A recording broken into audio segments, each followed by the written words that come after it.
Good morning, everyone, again. Welcome to the last day of this conference. And we will directly start with our presentations today. And the first one is the DigiChecks Ontology, a top-level ontology for managing the building permit process. And I'm sorry, the presenter is Van Gruijthuijsen. Good morning, everyone. We're happy that you're here and not going to the workshops.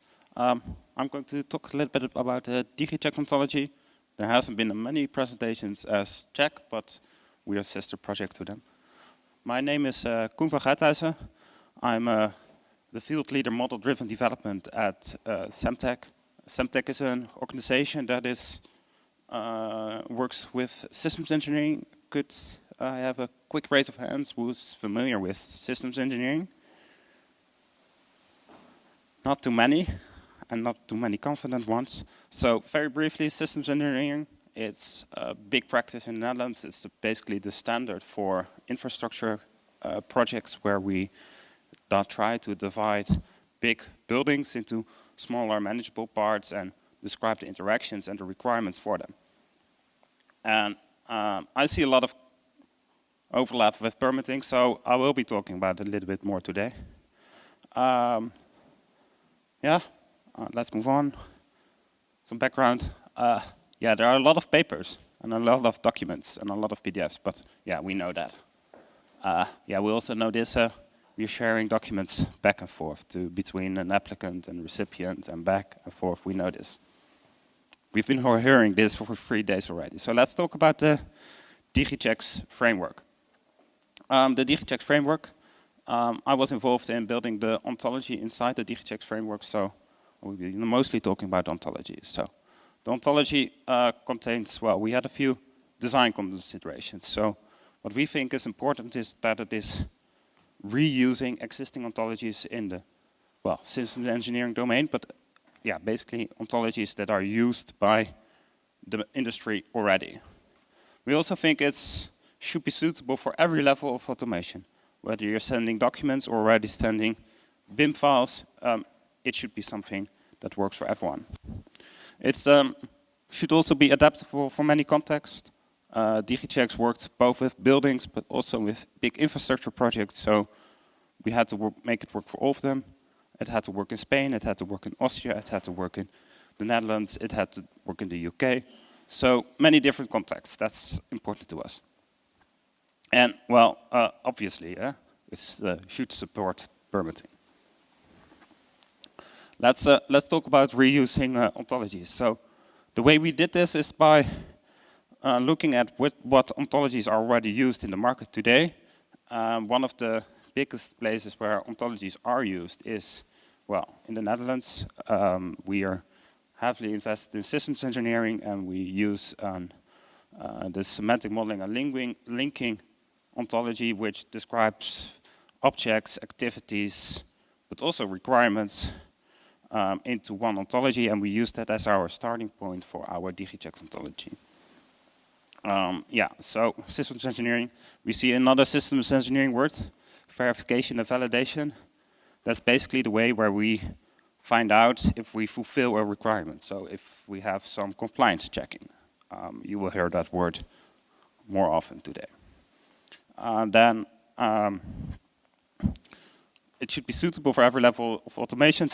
So it should be working for documents, it should work for text-based systems, it should work for enriched systems, and eventually even for model-based or BIM-based or GIS-based or whatever based. So it should work for all of them.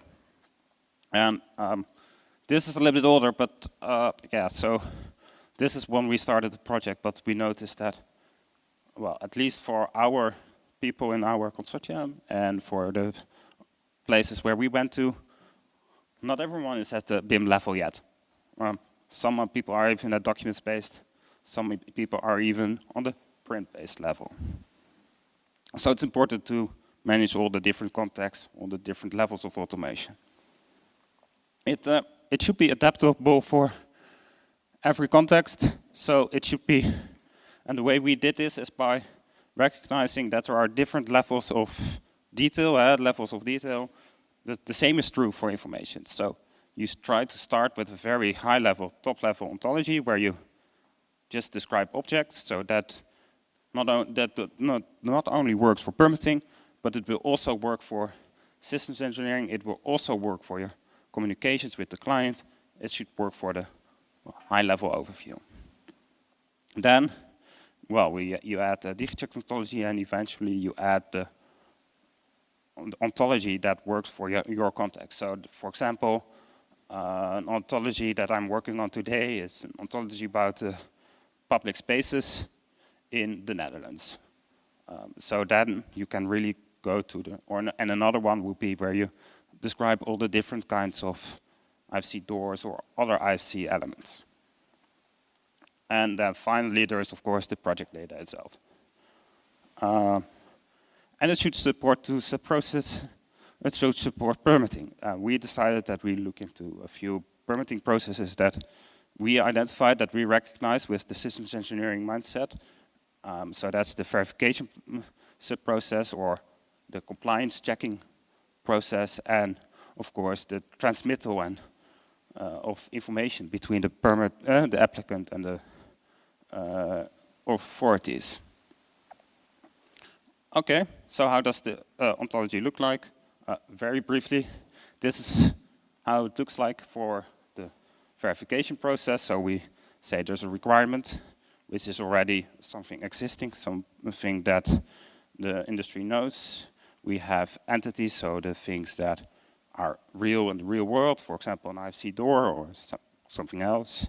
And we have verification, so that we know, hey, it's complete, we've checked it, it's good.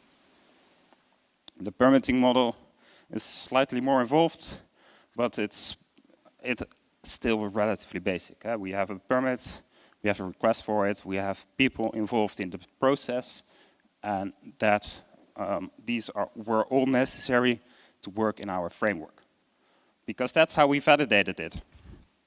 We use this ontology to describe the APIs and the different interactions between all the different kinds of software applications that we built in the DigiChecks framework.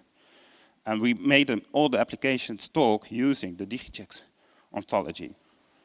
And we tested that also in a few pilot projects, just to show you that there were very different projects. So we had offices, we had residential buildings, we had infrastructure. We also had very different kinds of maturity. The infrastructure was already working with GIS. Offices in Austria were, well, they told us, yeah, we have to go to the permit office to actually see what's in the documents. So that was print-based. And in Spain, they were using Excel. Let's talk very briefly about some of the experiences. This is more about, okay, how do we explain ontologies? You really shouldn't be talking about ontologies to software developers. You should talk about standardized APIs. That really helps. I mean, one developer said, I didn't see the need for ontologies at first. Mind you, he was working for 2 years on them. But it actually helps if the API is defined. Or someone else said, we could select the next context, the next OTL, and then our next pilot project just worked. This is also what we collected as when we asked our end users what they thought about the framework as a whole and how the ontology helped therein. And well, they were generally impressed, but at the same time, the number of applicants were relatively small. So, what did we learn from this? We noticed that if you reuse existing ontologies, you can more easily integrate it with all the other applications and all the other things that the industry needs to do.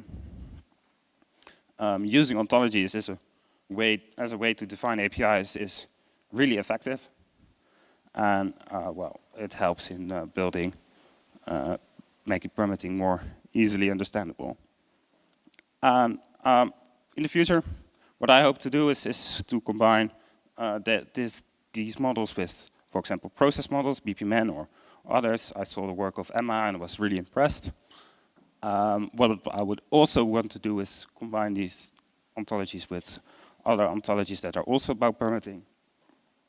Yeah, that's it. So, please, if you have any questions, let me know.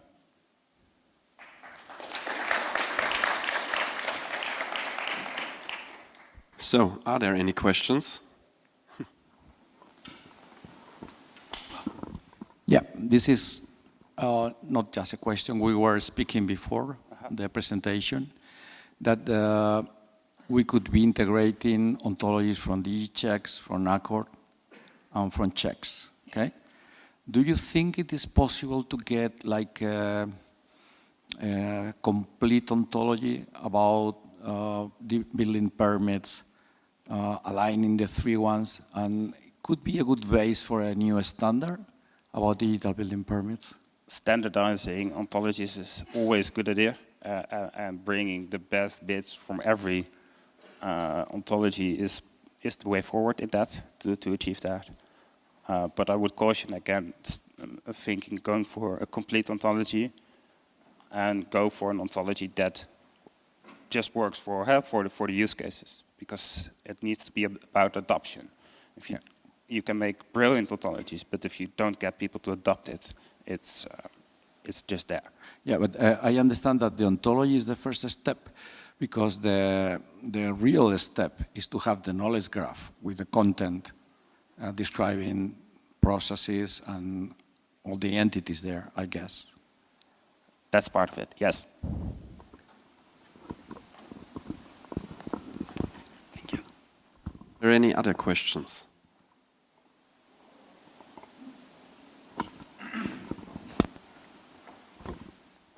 I was wondering, well, what do you do for developing this ontology? Do you go to the people and ask them by interviews, or what's the methodology behind it for developing the elements of it? Yeah, that was a big part of it. So we investigated what we needed, but in 3 years by talking to people and having interviews across member states in the European Union. And there were also workshops involved, or? A few, but not too many.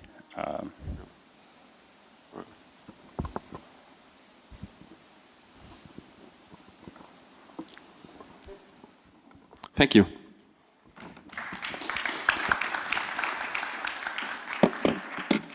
Our next presentation is Automating Building Model Preparation, a comparison of LLM performance on IFC4X and IFC5X by Odin Iversen. Thank you.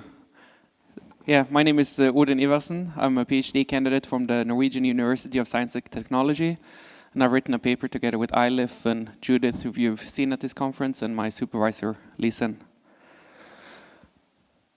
Okay, so one of the challenges with presenting on the last day of the conference is that I've listened to so many talks on such interesting topics and had so many discussions that I no longer want to talk about my slides that I submitted a week before the conference. But so I'll make some changes, but I hope you'll stick with me. So I think we are all pretty aware about that the automatic compliance checking is one of the important aspects of digital building permitting. So I won't talk too much about that, but rather about my work and why we should care about this LLM interpretability. So when I've seen research on applying large language models to automatic compliance checking, it's usually to use them to do this first step of rule interpretation in terms of digitizing the regulations, converting them into a computer understandable format, logic rules, etc.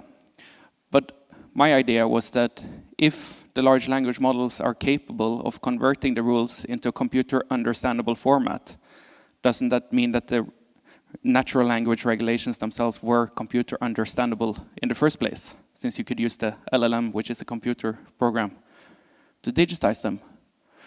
So therefore I started looking at eliminating this first step from the process and using direct natural language interpretation, using the natural language of the rules in automatic compliance checking in an LLM-based system. So now the next step is looking at the building model preparation. And there are lots of approaches, ideas, semantic enrichment, putting more information into the BIM model. But my idea is that if a BIM model is good enough to create a building, to build it in practice, then essentially all the information is already in the BIM model, because you could build a model, and if you assume that you then could check an existing building if it's compliant with the regulations by going around looking at it, then you can also check it from the BIM model. Of course, it's challenging, but my argument is that information is already there, and we shouldn't move the manual workload of enriching the model, because then if you still have the same total amount of manual work, then you haven't automated anything, you just move the manual process around in the value chain. So, a very small first step in this process to moving towards LLM-based interpretation and information extraction from the BIM model is comparing this IFC5 and IFC4 schemas. So, since it's mostly a manual, I also have the slides here, sorry. Yeah, so that's what I wanted to compare those two. Compare the LLM interpretability, direct interpretability. This is the first step, so it's a very simple paper really, in a sense, but we gain some interesting insights from doing this work. So I did a simple model of IFC wall and a water heating system in both the file formats, and then I created some information extraction tasks based on the building regulations to then test just using the raw files directly to the LLM without any further processing. So this will be, of course, the next step. It's not as simple as just giving the whole file to the LLM and get what you want out of it, but it's to evaluate the interpretability of both files. So I used a lot of different language models to evaluate the technology as a whole and not just a specific product from one company. And the result is that you can see a 16% performance increase of the interpretability in IFC5. That is more easier to interpret. But with some caveats and interesting insights, I would say, so some may be surprising. So for the more complex questions that we're sort of looking at getting where you need like a bigger understanding of what's going on in the model, we see that IFC4 or earlier versions perform worse. In the terms that you often get an answer back from the model that we cannot answer this question, it's not enough information. So it's kind of struggling to get the bigger picture of what's going on inside of the model. While in IFC5 we were more able to synthesize this information without, as I said, with no further pre-processing, just because of the file format differences. Also, not so impressive, but the volume increased a lot, but that's just because IFC5 contains a specific element that says the volume is equal to. So that's not so impressive, but a very interesting insight is that this in topological and relational analysis, we see that it actually performs better on the previous legacy IFC schemas, because there you often have one line in the beginning of the document that is referencing all the other information connected to this particular object. So with these newer so-called thinking models, which is basically just doing iteratively self-prompting many passes over the information using previous information, as long as it spots this first line, it will know not to stop before it's then looked at all the references. While in IFC5, the information can be separated by quite a long distance, so it might just discover like a bubble of information and look at that part and then miss the other part and give an incomplete answer. So I think this can easily be solved by doing more, not just feeding the entire file, but doing more complex processing before. Yeah. So, I mean, there are many people who try to convert the existing IFC formats into other, like IFC, XML, etc. But I think that maybe with IFC5 it could be a possibility to more directly use the IFC schema directly. So I think it's an interesting way forward. Still, this is not a finished product yet, and it's just in early stages development. So, but it's interesting to keep an eye on, I would say. So I think the results are interesting and significant that it is better on IFC5 than IFC4. And this is despite the large language models. I mean, since IFC is so new, there's no training data available on the internet. So it's just that it's so similar to, or based on the JSON structure, that I think it signals that it is that it can understand the data structure better than this express schema, one line by line. And yeah, I'm not sure if IFC will be used, but it will definitely be considered in my future work of trying to automate this extraction of information from the BIM models. So, thank you.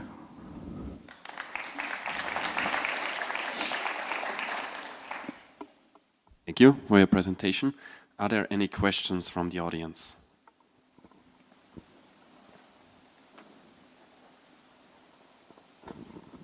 Hi. So yeah, I mean, it was a bit expected that due to the JSON structure of IFC5, the models would accept it better and faster. But did you maybe compare the difference between the token expenditure between the analysis with the legacy models and IFC5? I think that this would be like the really big KPI here, because when you try to analyze thousands of models simultaneously, which is very often a situation with code compliance checkings and so on, this is where you see the real big difference financially and in terms of, I know, resource spending, etc. So did you make this analysis? What is the token expenditure difference between using analysis on legacy models versus the IFC5? Is it a token expenditure or? Yeah. Yeah. No, so this was just a very first step of looking at the interpretability of the text itself. So I think you will, of course, in a real system, you will need to have pre-process the data, maybe use more traditional methods to pick out the parts that you need, and then. Yeah, no. I mean, in this case, this would be a very reasonable decision if you use, if you can pick which version you use for machine learning or any AI-related work. You would definitely go for JSON due to its structure. So LLMs and other models like XML, yes, they like markup also, but basically JSON is really, really cool. Yeah. But the more you run analysis, basically the more tokens you use, the difference between these two would be major. So I believe that for IFC5, the resources used for analysis would be much, much less. Like even if you would have like some ×2 decrease in time of processing, or what your findings are saying about the calculations and volumes being more efficient. This is where you would see like a much larger difference. So in the way that you are kind of using the resources behind the model, which would then be like an even bigger incentive to use newer versions of IFC for LLMs. So yeah, maybe it's a very interesting insight, and I think probably next time when I speak here, I might have proven what you say, that this is the case as I go more deeper into okay, thank you. Any other questions? Because then I would have one question for you. Yeah. I think you said that JSON is probably the thing why it's working better with IFC5. Did you try translating the legacy IFC4 into a JSON and then see the differences? No, I haven't done that. So it was purely just comparing the IFC4 legacy versions. Yeah, but that would be interesting also. Cause, I think that could then prove that hypothesis, because that's only a hypothesis that it's because of the JSON. Yeah. Okay, thank you. Thank you.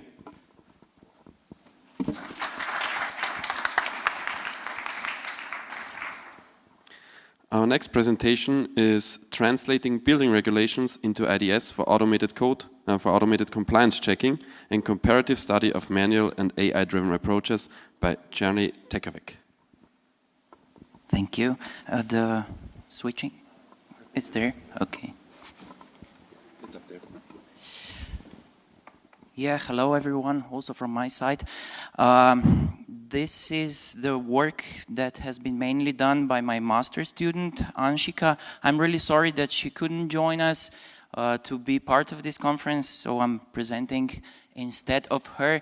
I'm not going to repeat this long, this long title again. So yeah, it's hard, like most of us are saying today, it's hard to give an introduction after so many presentations already done, so I don't need to repeat the need for automation in compliance checking, that we have huge numbers of applications that are time-consuming, tedious.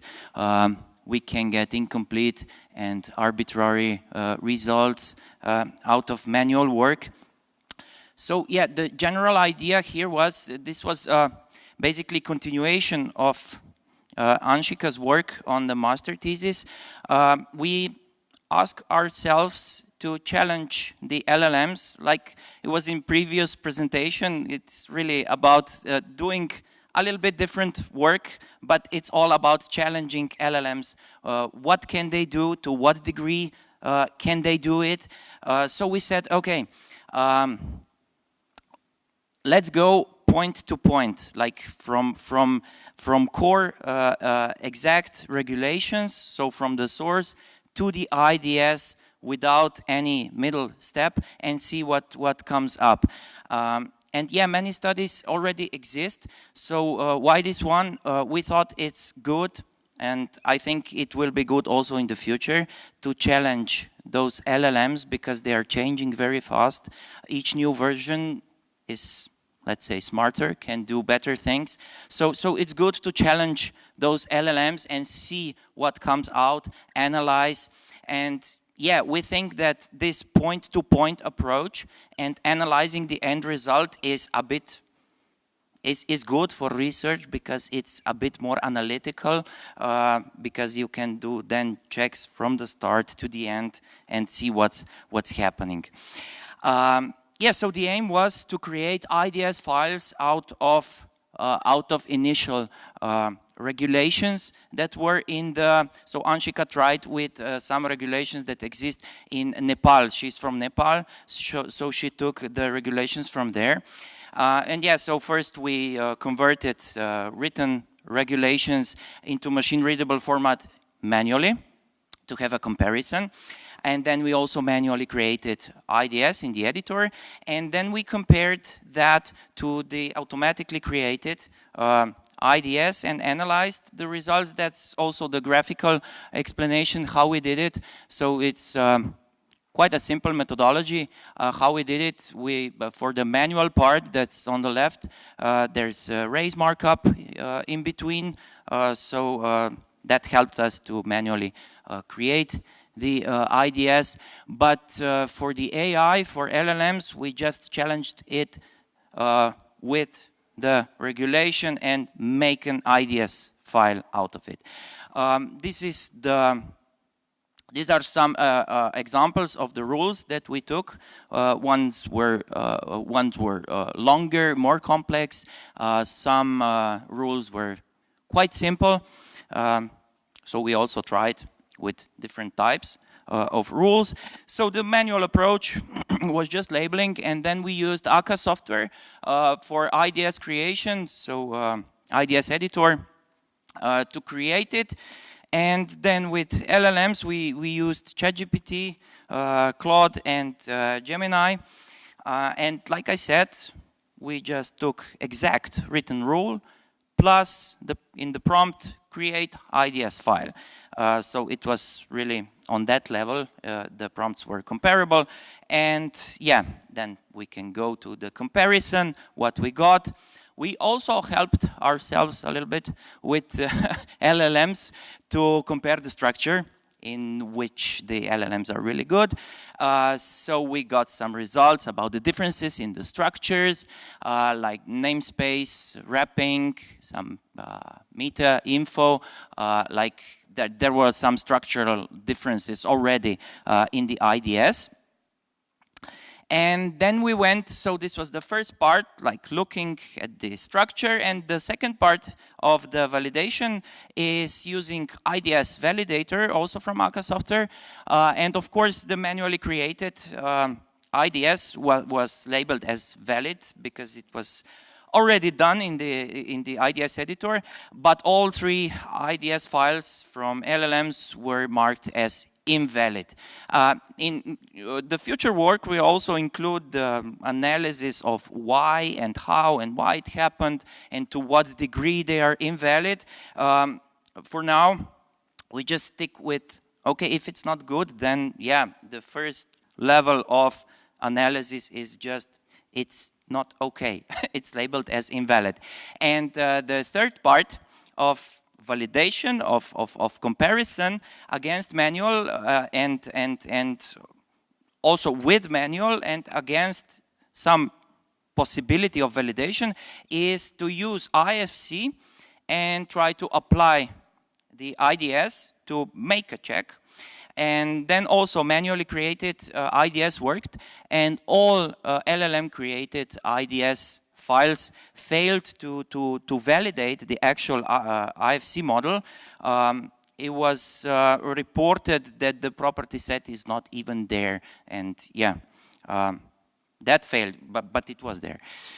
So conclusions. So in general, IDS has limitation that is not only concluded based on the work we did. So IDS cannot accommodate all the checks that we want to do for, let's say, building permitting. So we see it as a part of a larger framework for rule checking. And the conclusions based on our research is that IDS can appear complete, they can look really good, but currently, at least with our experiments, none of the IDS files directly made by LLMs can pass validation. Maybe partly also, what was also mentioned in the previous talk, we always think about if some new concepts come, then the pool of training data is not so large, and maybe that will improve in the future versions where more IDS training data will be available for the AI models. And yeah, we can conclude that LLMs are very good for this first part to assist with the rule interpretation, manual rule interpretation, but from point to the end result, yeah, they're still not there. Yeah, thank you. These are just references. Thank you. Are there any questions from the audience? Thank you very much for the talk. Can you tell a bit more about the prompting strategy? Did you do like zero-shot, one-shot, few-shot learning? And did you provide any context about the IDS? Because it's very important to give a lot of information on what is IDS, how is the specification, so that the LLM has a better chance to do the task. Our prompt strategy, if that you're asking, how did we formulate the prompt? That was one decision that we took. That we took only the exact rule and the prompt create IDS. So to challenge it a little bit. I know, yeah, the LLMs work better if you feed them the context, if you feed them the whole regulation, or if you feed them additional data, they work better. But that was exactly our idea, to challenge it with giving it as little information as possible and see what comes out. Yeah. So yeah, that's.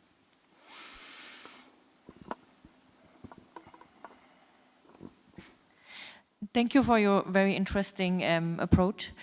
Can you tell me, well, I understand you will go further into detail what went wrong on the IDS, but did you test different softwares to read it?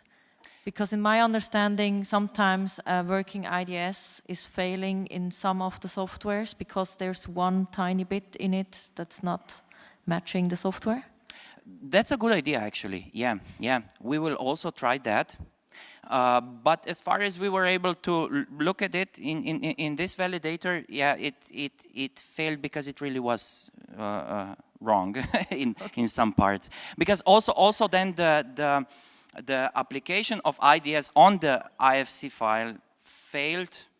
It reported that the property set is not there, but it was. So yeah, it was really some errors in it. So yeah, but it's a good idea. Yeah, we should also try with different softwares, which was also presented in this conference, that many exist. Yeah, and they kind of interpret and work a little bit differently. So that's worth trying. Yeah, thanks. Thank you.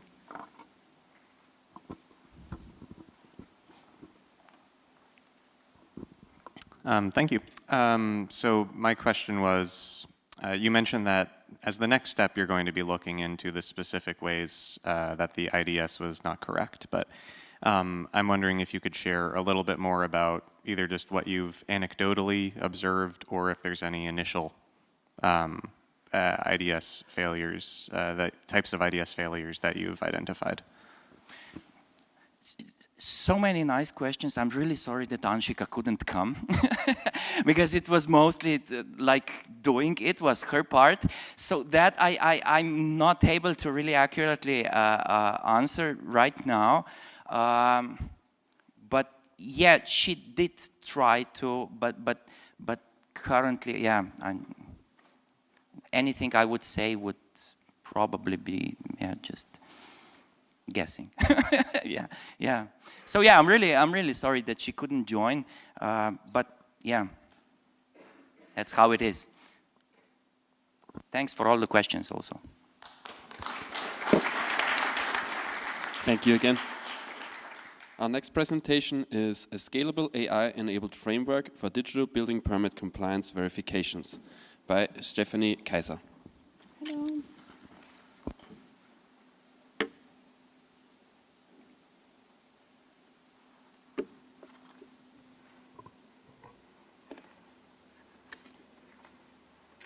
Hello everyone, my name is Stefanie-Kaiser. I'm a practicing architect and a PhD candidate at Polytechnical University of Timișoara. And today I'm also, as Jernej, I'm here on behalf of Andrei Crișan, my colleague from Polytechnical University of Timișoara, Massimiliano Pepe, who is from University of Pescara, and Andrei Feniu, who is actually in the Chamber of Architects of Romania, and mainly on the legislative side. And we propose a scalable AI-enabled framework for compliance verifications.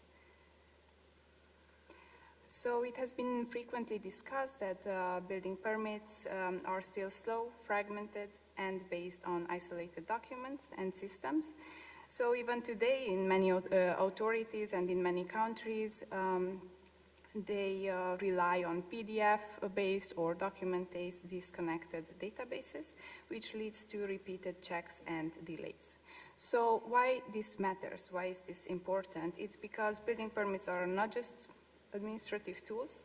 They directly affect sustainability concerns, accessibility, safety, investment timelines, and I'm sure that, for example, Nick right now at his workshop can really well explain why, what they affect, and yeah, well, many more.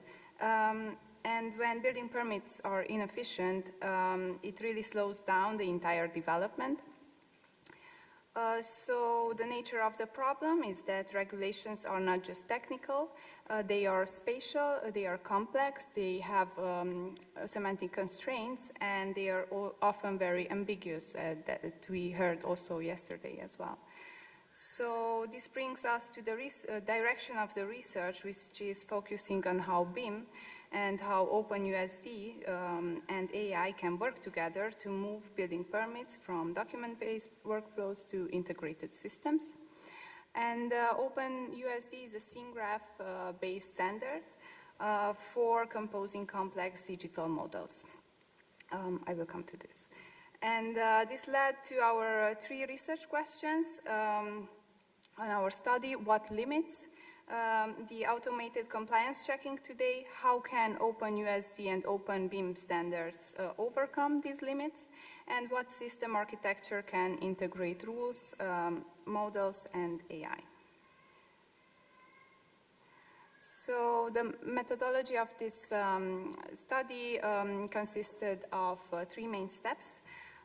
One is the conceptual analysis, which is complemented by literature review, basically on the issues and challenges of digitalization, but also interoperability and digital building permit initiatives. For example, from Building Smart or European Network for Digital Building Permitting and so on. And then it was also complemented by a case study in Romania, first step in the Romanian urban planning. It's the Romanian urban planning certificate. Yeah, so which brings to the second step, which consisted of a conceptual design framework. which involves open BIM standards.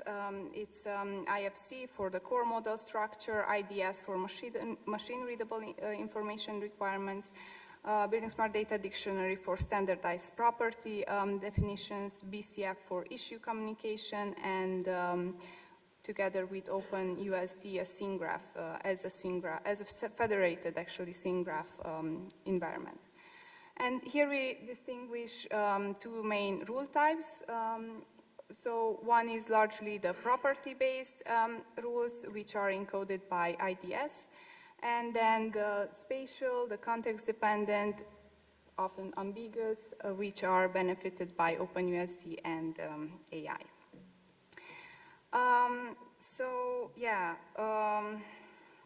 Step 3 involved a proposed hybrid model. Mainly an interoperable building permit pipeline, mapping of rules to appropriate checking approach, and then AI-assisted compliance and feedback. So I want to mention that actually this is like a very brief and conceptual design, and this is why future model validation is needed. Which would consist of test cases, pilot prototyping, AI, NLP rule extraction, user feedback, and policy and legal testing, sandboxing. So as building permits moves away from document-based submissions, there are two frameworks that are particularly relevant in this context. It's IFC and OpenUSD, which is also supported by IDS standard. IFC provides standardized building geometry and is supported by AEC softwares. IDS makes regulatory requirements, machine-readable and automatically checkable ones, and but IFC through its schema-based structure makes it difficult to represent in some cases the flexibility, the zoning issues, and the geometry. And OpenUSD comes and brings critical capabilities such as geometry-based checking, spatial reasoning, contextual interpretation. And so we are not saying that it should be actually the result is just OpenUSD, but it's together, all of them. So IDS complements IFC by defining information requirements and in machine-readable form and way, but OpenUSD does not replace, as I said, IFC. It actually enables it and it works together. So our approach was in the first step in Romanian building permitting. It's this urban planning certificate, which is mandatory step. It's before the technical part of the building permitting issue. So this urban planning certificate, it covers 4 regulatory domains, such as legal, economic, technological, and several kinds of requirements, update or modification requirements, but it has several digitalization issues such as converting rules into formal logic that requires expertise. Regulatory bodies still lack formalization in this point of view, and one that is that was very often discussed here, and that is, I think, the most important is this ambiguity in planning rules. Because, for example, we have phrases like character of the neighborhood, or yesterday we were discussing this contextual integration or adequate light. What does that mean, actually? So our solution to deal with this is a hybrid approach. So as I said, it's not excluding the other ones. It's a hybrid approach. So for example, we have fire rating that must be RI 90, and we have classification, we have property, data type, constraint with allowed value, and each rule has an ID. However, IDS reaches its limit when rules depend on geometry, on distance, on orientation, or on spatial context. So this is where OpenUSD comes in, and which can handle real scene, location, and distance.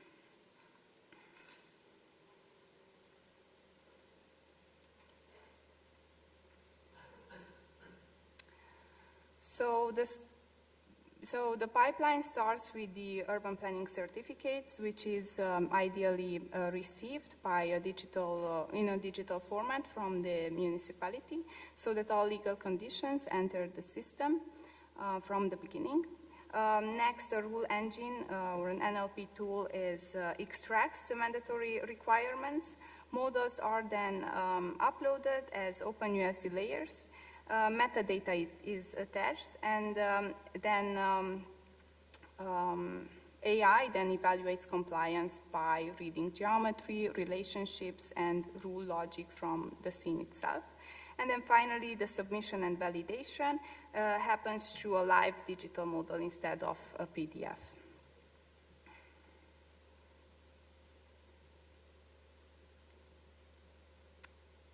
All right. So the discipline-specific models, the regulatory rules and requirements, and the specialized AI modules are processed through a unified input layer, and then further federated using OpenUSD, BSDD, and IDS. The rule type detection and processing module classifies these requirements as structured or ambiguous. Structured rules are processed through formal rule engine, while ambiguous ones or spatial rules are processed by specialized AI modules. And then compliance results in issues for review, fail or pass. In case of issues for review and fail, it directly it goes back to the stakeholders through BCF feedback.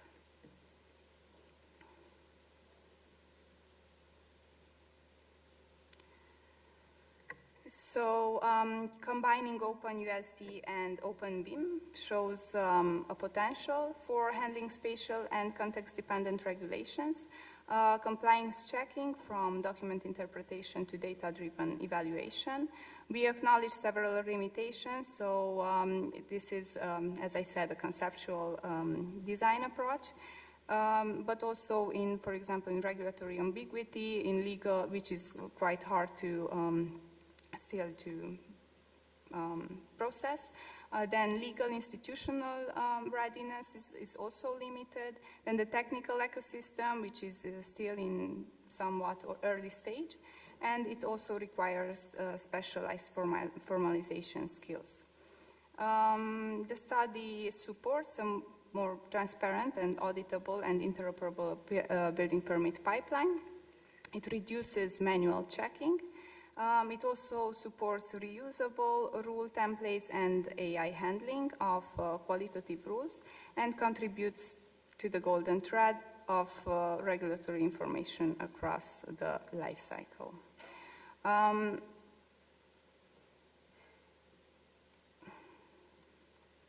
Sorry. So to conclude, the study identifies the key technical, semantic, and procedural barriers to automated model-based building permit checking. It shows that a hybrid approach addresses these barriers. It proposes a conceptual architecture system, and it highlights that moving for pilot prototyping and collaboration with authorities and regulatory sandboxes, it needs to test the feasibility. And finally, the research argues the open, modular, and AI-ready standards. Thank you very much.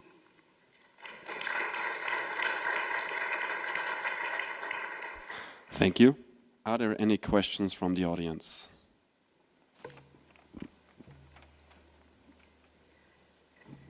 Yeah, the question is about OpenUSD. It is a standard developed by Fischer, is correct? Yes. Okay. I mean, it is not a CN standard an ISO standard. So we must be very careful with the word standard, okay? And together, when you apply OpenUSD, do you apply that to the GIS information of urban planning, perhaps the zoning, or are you using that inside the BIM model? Because the scenario is not exactly the same. Yes, you are right, and it's a very good point. Actually, it's just involved in the urban planning certificate, which does not involve these parts. So, yeah, but it's very important to discuss further, yeah, and to keep in mind. Thank you. Are there any other questions? Okay. You can also find me after after this session. Thank you very much.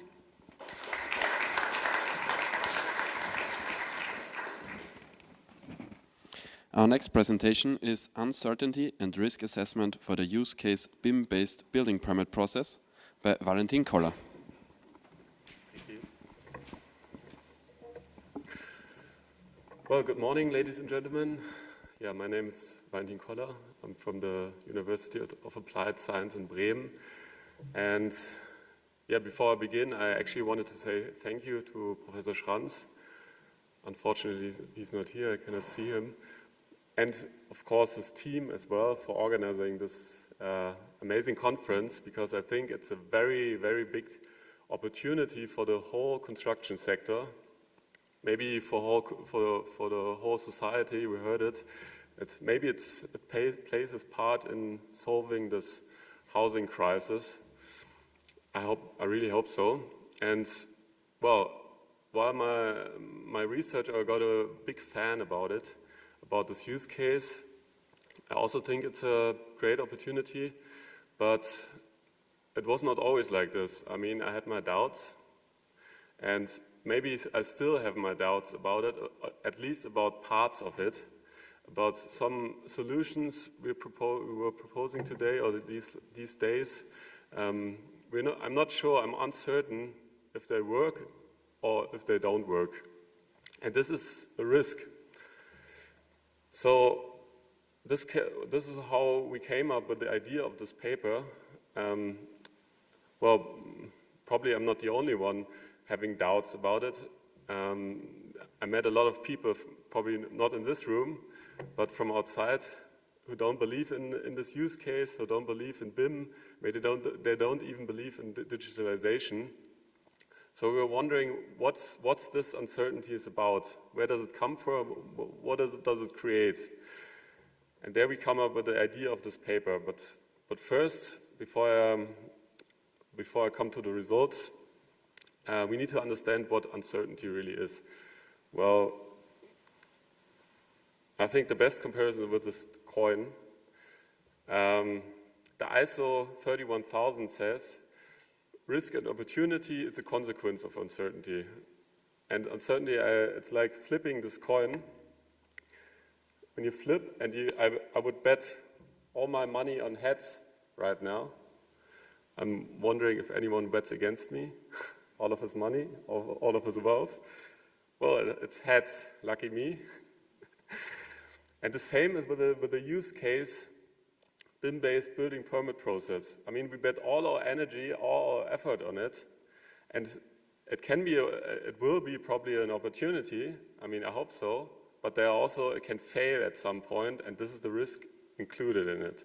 So uncertainty is always this two sides of a coin, which makes it very interesting in my part.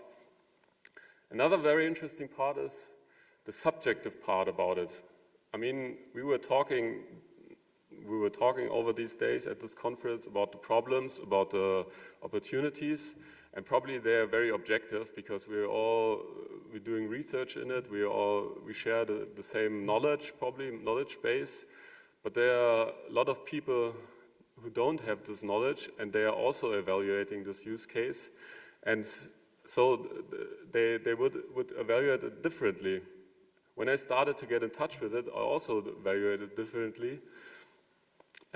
So there's a big subjective part in it, and it has a lot to do with the level of knowledge we have. So what was our research about, our research methodology?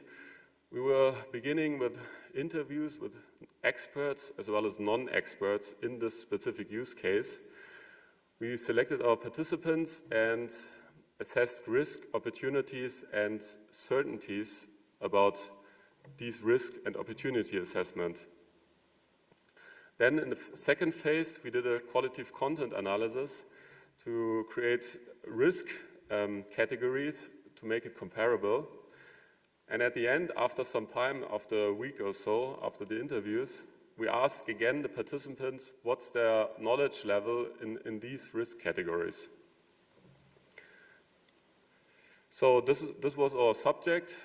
It's based on the publication of Krischmann, Schranz, and Urban from the year 2020. It's the use case from the Vienna project. And we used this because you can understandably, it's easy to understand on first view and very well documented. And we asked our participants to assess some risks about it. Here you see one example. Some of them said, yeah, a risk would be public authority employees do not want to take on new tasks. An opportunity, on the other hand, is the automation increases the motivation because it reduces the actual work. So this is the two sides of this coin. It can be both, actually. It depends probably who you ask. And we created a common risk category out of it. So it's like a factor influencing our use case. And this is the motivational factors. And we were asking for this risk and opportunities, what's the probability, what's the impact on our goals, and what's their certainty about this evaluation from our participants. So here you see the classical risk matrix. And you see we identified 25 risk categories and much more risks. I think it was about 90 risks and opportunities. And you see on the top here, on the top right side, the risk categories with the highest priority, so with the highest impact and probability of occurrence. And you will find again the motivational factors, which was a very high rated one, but also the requirement or traceability of AI analysis, which I find very interesting in the context of this conference, because we were talking a lot about AI and LLMs and if they work or not. So I guess we also have some uncertainties about it. So this is now our results from the last phase, from our phase 3. You see a knowledge map from the two groups, the experts as well as the non-experts.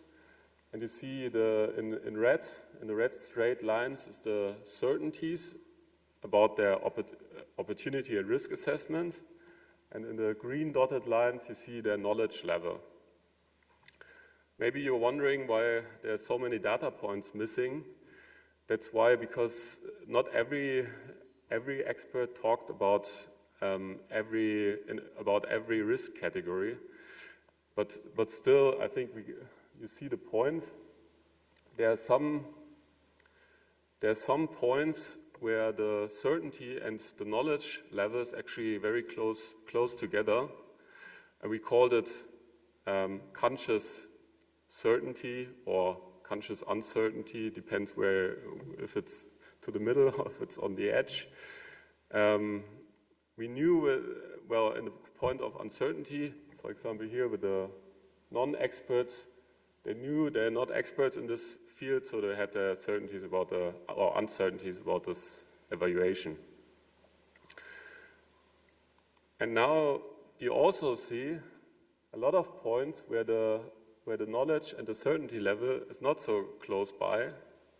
It's apart from one another, and we interpreted this as unconscious uncertainty or certainty, and you could call it probably overconfidence bias in the context of this risk assessment. The interesting part about it is that it's not only present for the non-experts, but also for the experts in some cases. Maybe few, but still there's unconscious bias, overconfidence bias included. So what's the conclusion now? Well, first of all, I want to make one point that that we should reflect ourselves about our level of knowledge about certain points and on our uncertainty or certainty about it, because it's ever present. If we're experts or not, it's ever present. And maybe sometimes it's even better to say in a discussion, to say, I just don't know, than just to make something up. So we need to accept it, and maybe we can also find ways to manage it with certain tools. Yeah, this is it. Thank you very much.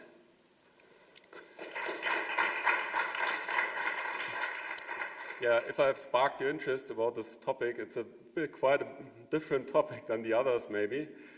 Please read our paper or contact us. You can scan my LinkedIn QR code. Thank you. Any questions?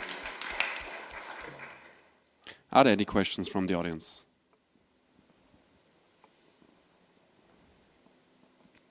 Yeah, thank you. What I was wondering is, you talked about impact.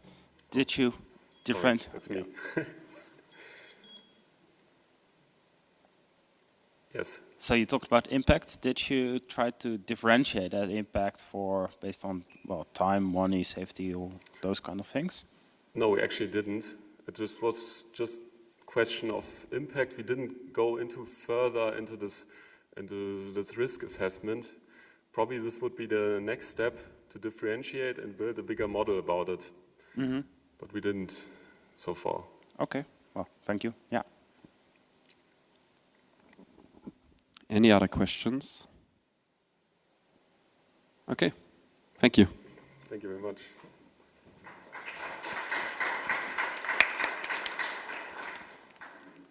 The last presentation of the first session today is AI-powered compliance checking for construction permits, a case study in accessibility regulations by Oihana Garcia. Hi, my name is Oihana, and well, I work at Techniker, and I'm going to start with the presentation. So, major building projects must comply with numerous regulations, so the authorities must check their compliance by carefully interpreting the technical documentation and also cross-referencing with numerous legal sources. But when performed manually, this can be time-consuming and error-prone. So to try to ease these tasks for the authorities, we proposed a solution using RAG, Retrieval Augmented Generation. So the retrieval part would be in charge of cross-referencing each project's extract with their corresponding regulations, and the generation part will be in charge of interpreting those texts to give an evaluation and a compliance check. For this use case, we had a real scenario provided by Bilbao City Council. We focused on accessibility regulations, and in Bilbao there are two types of regulations that apply: the Basque or the regional level 1 or the Spanish regulations. So this is the system design that we used.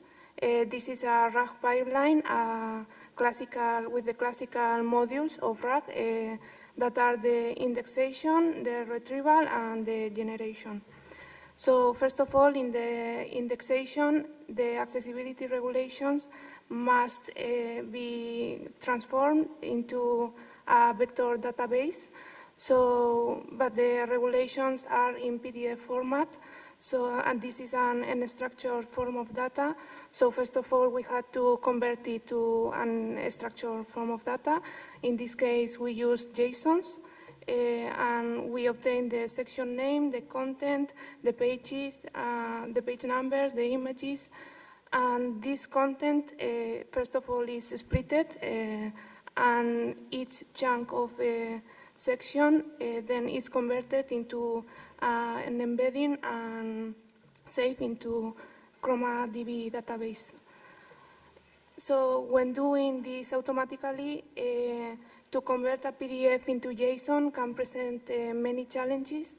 We use many different libraries, but as you can see there, for example, when obtaining tables, the blue text is read between the yellow text, and also the green text, the columns are not differentiated. So when we give this text to the LLM, it can perform worse because of this. So this is a risk that we assume. And also the regional regulations were bilingual, and we had to remove the Basque part because the retrievals and the LLM don't perform that well with that language. And then we used LangChain to convert the JSONs into ChromaDB. So once we have this database ready, then there is the retrieval process. As an input, we use major building projects part by part, and the retrieval part is in charge of finding these relevant regulations for each part of the project. So to do this, we combine different techniques. For example, the multi-query retrieval, we create slightly different versions, and then to avoid sensitivity to phrasing, then we use maximal marginal relevance because all the text is about accessibility, so the embeddings can be near each other, so this helps with the diversity and relevance when doing the semantic comparison. And finally, we did we used cross encoders to make a re-ranking process and filter the most relevant regulations. So once we have these regulations, on one part, we give this directly to the users because, because of the transparency, so they can know which regulations are we using for the compliance check for each part, and we also show the metadata of the pages and in which document we found those regulations. And finally, the regulations and the project extract are given to an LLM, in this case GPT 3.5 Turbo. In the prompt, we add the context, the instructions, and the examples, and finally we obtain a compliance report. So to evaluate this system, we made a user study with 12 participants. Some were technical and other non-technical. The technical ones were from the Bilbao City Council that used to work with these compliance checks. There were 21 questions with yes, no, and Likert scale types. And in the evaluation, we wanted to evaluate the analysis level, how well did the LLM generate the explanations, if they were aligned with the regulations and the references, and also the system level performance, if it was useful or trustworthy. In the analysis level, the best results were in the comprehension, reasoning steps, relevance, and correctness. But for example, with the comprehension, when we asked if the LLM showed an evidence of correct comprehension, all the users said that they saw that. But also when we asked about incorrect comprehension, some of the users saw that on some parts the LLM could read incorrectly. So, and also it can have content it should not have. So the LLM is not exempt of hallucinations. And also there is a need for improvement because it can have some omissions of important things and also add irrelevant content of some other text that doesn't correspond to. And regarding the system level results, they saw that this system could reduce their manual work and simplify in some way the compliance checking. And they found the regulatory references moderately useful. And well, the system takes time, but it's not disruptive. And also they said that if the compliance is incorrect, it can have negative and serious consequences. So it's a thing that we must have into account. But still the users showed a high level of trust in the system. So as a conclusion, the LLMs with RAG have a strong potential to consult the regulations and do an evaluation. The users perceive that this could reduce their manual workload, but the accuracy is medium or medium-high. So this system can't automate the compliance checking, and a person is required to do this. And in the future work, we want to improve the retrieval part because sometimes it returns irrelevant references, and also the generation module because the LLM still has hallucinations. And also, from the council, they told us that it's important to also evaluate the construction drawings. So to add a multimodal input would be a big step. And also, the regional, the Basque and the Spanish regulation can overlap each other. So now we have an instruction in the prompt indicating to use always the most restrictive ones, but we would like to see up to which point we can trust in a single prompt to do this type of task. So thank you for listening.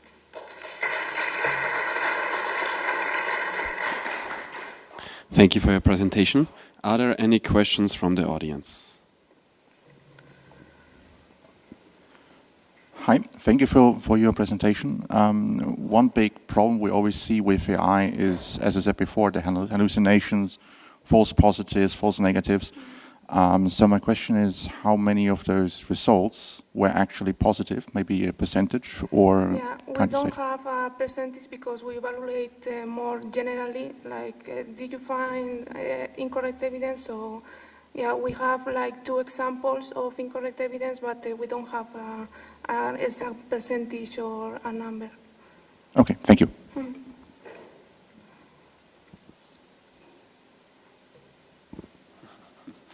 Are there any other questions? Okay, thank you.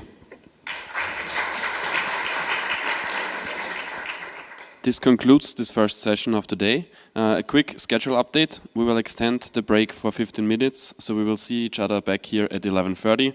But as usual, the music will guide you.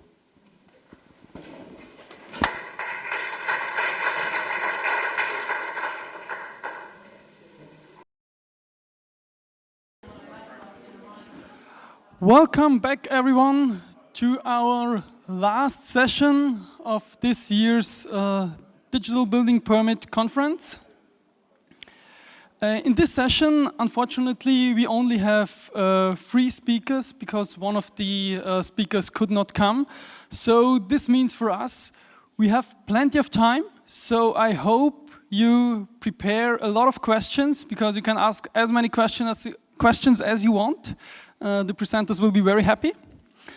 And yeah, we want to get right into it. And at first, I want to introduce and welcome on stage from Norway, Eilif, with his presentation, Classification of the Degree of Automation for Compliance Checking in Standards. Thank you. Yeah, Yes, thank you again, and also good time. I'm normally used to 45 minutes, but I also have a flight to catch. This time the title is a bit clear classification, you know, degree of automation, at least you know automation, and compliance checking and standard. So I do think that this topic is a bit more familiar, but it's continuation of what I had yesterday about legal reasoning. But now I'm scoping down the context a bit. Yeah. The core in what I'm talking about is that you have to interpret. You have to understand the context and see what you are looking for. If that is missing, if you don't have a reference, you will miss it. And as you see, we have been working in this domain for a long time, over 30 years, at least for my experience and before that. And also that compliance checking should be the racing star, solving everything. Now we come with AI and also expect the same thing. It's sad if the result will be the same, that no, it was not what we expected. It also these paradoxes that we foresee. We have a lot from the technical side, but how to utilize it. And I do think that if you can utilize this in more use cases, that will be the benefit for it. So I'm trying to take some of the missing perspective for it. And as you see, we have the technology, we have BIM for a long time, and a lot of definitions of it. We had a lot also of software within compliance checking from the old Solibri and a lot of others. Now it's also possible to develop a lot of self, and you also have the IDDS. So technology, yes, the standards is there, the regulation is there, and we'll see what is the missing element. And there I took up that law, code, standards, contracts, best practices, and other requirements. I call it requirements because it's something you done. It doesn't matter the source for it, but then you see that you have a very big scope for it, and you don't even have to look for written documents. You can have best practices. Also, you want a good solution. You want a cheap solution. A cheap solution can also be dependent on your economy or what you expect to earn for it. And we also foresee have the situations where the codes and regulation is unclear, and then we do hope for more clear requirements. I know that we are a positive community, so we can go for that, but the world is not going in that direction. Sorry. When you do things manually, you normally have a reference in your kind. What are you going to do on Christmas Eve? You have the tradition for, you have the mind coming up. What should we do when we take it automatic? Then we have a general cases. First of all, which type of religion do you have on that cases? But to come to a conclusion for it, you have to be pragmatic. Pragmatism is the best available explanation is good enough. You have to work multidisciplinary. And based on that, I have put up 4 research questions in my paper. So if you're reading that, you see that it's how can we determine the requirements in standards to be implemented in advance. That is the key element for it, that you know the troubles we are going into. You know if you are going into a park or you are going into a jungle. You see the small difference, but the consequences can be learned. Then also it's about to see the readiness of standards, so we can see is there some progress. Also, what I said that, sorry, there will be no more prescriptive, clear requirements. That is the research question. It also see some development to improve it, how we can foresee do it, and also foresee what can we do to increase the implementation, the automation, and compliance checking. So with that, I start with the numbers of standard that I have explored. I did this study a long time ago, but didn't publish it for some practical reason. I wanted to have more, and then I saw when I should publish it now, there has come new versions. So I thought, why not update? So you see there is all the new versions of standards, also from the BIM Standardization Committee, TC59, but also in the 2 different subcommittees for it with sustainability and maintenance for it. This is the framework that I briefly presented yesterday. This TX3 that you have for pre-race assessment to see clearly what can you do. And as you see from here, when you get into the green, it's just to do it. The prescription is very clear. Turning circle 1,500 milliliter. Or it should be a nice toilet. Can be hard to interpret in many cases if you don't have any constraints. Or it can be that you can transform it. So the toilet should be able to use for a person in a wheelchair. Okay, then you see that there is some types that you can make it real practical. And you see that there also is multiple answers, but for each type of user, there is at least a limited number of answers. So that is the taxonomy for classification. An example for it here, and I take the first one from just transcribe it, and that is for just a formula. If you are an engineer, this is quite easy. You know to put in the numbers, and you get it out at the answer. Can't be discussed in that way. I also took it, even if it is complicated, it's possible to do. So that is actually no problem if you have the skills and the numbers to put in. The other thing is that for the type of carbon metrics of a building, the carbon metric shall be calculated by the quantifying direct and indirect carbon gas emissions and removals with a building in use. That is not that easy to interpret.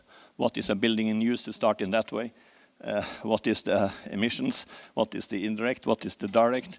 And so on. You see that is very hard to do. You can only apply that in this specific case. Then you can get, of course, a clear answer. Can be hard. But the interesting thing is that you see the one in the middle that you can transform it. You have some requirements. You have some references. And that's why I focus on how can you interpret those in a more clear way. When we have done that, reading the standard and just classifying those standards, this is the results that I come up with. And as you see, you have put numbers on it. Of course, it can be discussed, the exact numbers, if it is 60 or 70 or whatever, but you see it's possible to get numbers on it. And from these statistics, you see that there is limited development from the new one to from the old one to the new one. You should expect that newer standards should be more applicable for implementing in a digital system. The world is going to become more digital, and by this, the hope was that newer standards should be more applicable to just implement. But this is not the case, except you see from the first one where you had a standard was dedicated, written to be implemented. All the people in the committee or and the chair for the committee was very eager to get this to be descriptive. Then it worked. So that means that if you are waiting to get better standards, better requirements, you are, of course, free to live in that ideal world, but I have no evidence that that word will appear in at least my time of living. The direction is going there. So that means that we have to take into different way of transforming it. And by this TX3 methodology, we know the challenges in advance. That's the only thing this study is. Is it walk in the park that you just can't do it? Or is it walk in the jungle? And if it's walk in the jungle or the Nordic mountain, you have to be prepared for it. Of course, also in alpine country. So when you are prepared for the development that you are going to do, I do think that we are more able to do it. However, when I am on the discussion side, and now I also had to take up one of the figures that I didn't include here, but that is that when you have a digital interpretation, it should not go to the very, very borders of the regulation in itself, because you are using it general. So one way to do it, and also what's said in Vienna, is that we do the interpretation by ourselves. We have the digital rules and saying that we need this and this and this information that we process in that way. This is our understanding of that requirement. Also, what is a good toilet for a person in a wheelchair, then they can put up that, and depending on. The thing I'm proposing is that why should everyone make their own interpretation of standards or more joint thing? It should be maybe a joint effort to do these things that, yes, this we agree about. And then we also have, foresee, two types of standard. One is that manually for it. That is what we want. But if you also include that this can be an applied version that you can implement, that is a purpose for it. And also one of the reasons why we can expect more easy, clear, non-vague standards is that we are going to be more towards performance-based because we want innovation. We want new way of solving it. Everything has to be fixed because it costs a lot and a lot of group is not included. And that's why I do think that we should pay more attention to how we interpret, get applicable methods. Of course, you can study legal informatics for 5 years, but you can also use some of those methods. So I'm not going to write up this answer on all the research questions, except that it is possible to answer it in a way that we can use a framework to know it in advance. We can see what we can do with it. We can also see on the ISO standard to be prepared on giving some guidance, and also for the use of a framework that can know these challenges in advance. So with that, I also take the last one, that we have to be able to prepare for it. Also, the general conclusion is that the requirements in standards are not prepared for computable implementation. Sorry. But what I'm most sorry for is that newer version and revision of standards are even less prepared for digital implementation. And that's also based on this type of development, that they want it to be more guidance-based, more flexible.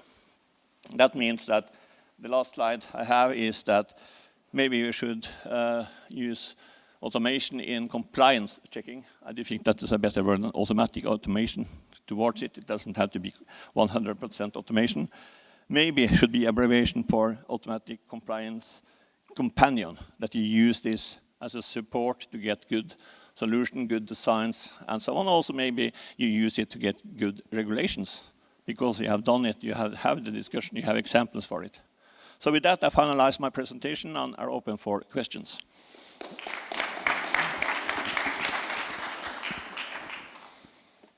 Thank you very much. Are there any questions from the audience? Yes. Thank you very much for your presentation. It was very enlightening. What I see, this is mainly because, focus on standards, right? So that are used mainly by professionals. Of course, as authorities, we also deal with, normal regulations, rules, laws that are also interpreted by non-professionals. And so you said we need to transform from a human-based, more or less, or human-readable to a machine-readable format. Do you think there is any danger or possible danger that it can be interpreted by a machine, but not so much as for a human anymore? Based on my legal science background, I do think that it should be an interpretation by human being, by professionals, and know the purpose for it. You can use AI to get the numbers of people with this. Also, when I did this study also on accessibility standard, they said that the human is the reference for everything. And then you have numeric values for how much a person in a wheelchair, 60 years old, can lift, and 80 years to be too high, too heavy. You have numbers for it, so it is this combination. But it's based on that you have to be very clear about what is the intended performance for it. And that is often forgotten because we are so used to get the numbers. There is a reason why they put off 1,500 millimeters for a wheelchair to turn around. And also in USA, 1,525, because it's more convenient to have 60 inches. And that's all. But there is a reason for it. But this argument is hidden because they come up with a fixed number. Now I am also trying to use, maybe call it reverse engineering. It's more attractive to you than legal reasoning. But it has to be done by professionals. Yes. Thank you. More questions?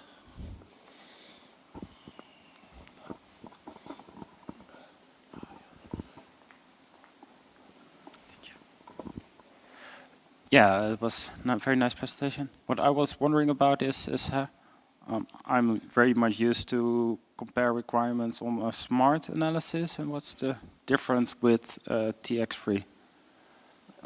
Explain the TX3. Do you want to go more back to that? Or? Well, what's smart is specific, measurable.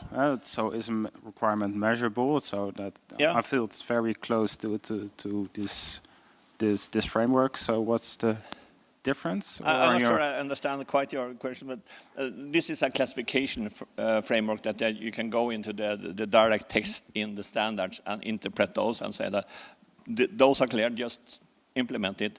Those don't try to make a system for it. And then you have the expectation of what you should put into effort. And then you have on the type of regulation that it is in between, that you can think about a practical solution in some cases, then it's possible to get numbers of those. And in some cases, you can get a lot of numbers to get them prescriptive. So we can include a lot more of the standards in an ACC solution. Okay. I can read the paper and it's right, more about it because it takes some time to get into this reverse engineering mindset. I worked a lot on it to take it up, but the conclusion is that it is applicable.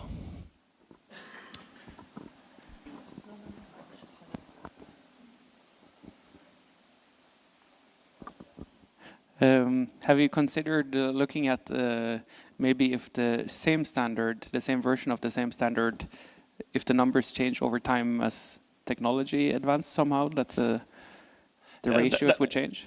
That is the same thing with all regulation that they adjust to the constraint. So what is applicable to do, what is good behavior in some years ago is not good behavior today.